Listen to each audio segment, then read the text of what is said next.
Okay, so the next lesson is the circle of fifths, and what we're going to be using it for is moving and learning patterns around the neck. As guitar players, we are very fortunate to have an instrument which allows us to play and use patterns and shapes, whether it's our bar chords and power chords, or our 3-note per string major scale, or even our arpeggio shapes.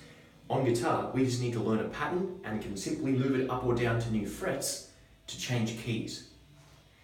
With this, little cheat that we get as guitar players, it's surprising that so many people just don't know the neck or the fretboard. It's very common that guitar players know the keys that they play in commonly, E major, A major, sometimes C, but after that, most players don't know anything about the guitar or where to move their chords. So what we're going to do is introduce the circle of fifths. It's a very important theoretical concept. We're not going to go into what it is or how it works, other than that it's a way to navigate keys from a theoretical perspective. We can actually use the circle of fifths as a practice tool, which is what we're more focused on. But essentially the circle of fifths starts in the key of C, and simply, if we go up 5 notes, C, D, E, F, G, G is the next note in the scale. So it becomes the next key in the cycle. G, A, B, C, D. D is the 5th note of C, and every time we go up 5 notes, we go around.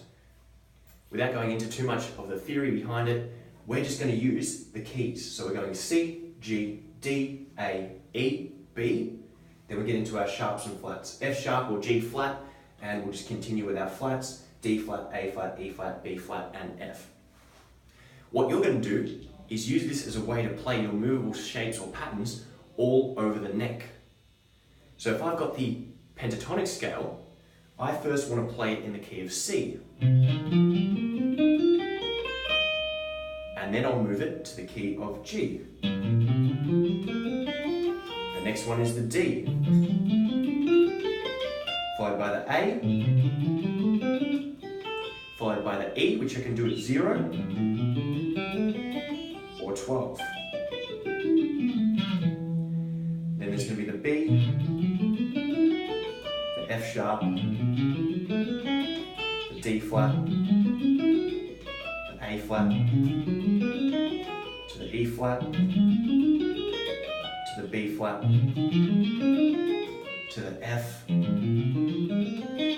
back to the C. So I just completed a full circle of fifths, or cycle of fifths, using the pentatonic scales. For time purposes, I only did one ascending scale or one ascending arpeggio. When you're working in your own time, obviously do the full scale, apply sequences to it, whatever you want.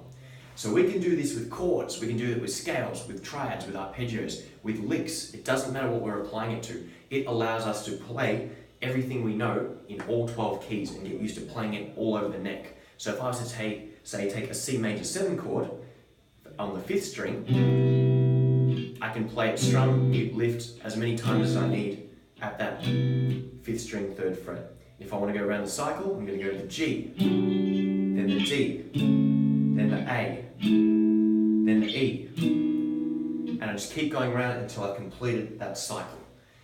This isn't so much about getting better at playing things specifically. It's about memorizing locations of the chords and helping us memorize them without having to do the same thing over and over. You're going to get the benefit of practicing the shape. You can get the benefit of moving the shape. You can get the benefit of looking for the notes and memorizing the fretboard. So it's almost like a triple whammy in terms of what you get out of the benefits. So with that in mind, let's practice our cycle of fifths, pick out one group of chords or a number of different things and cycle your way through it.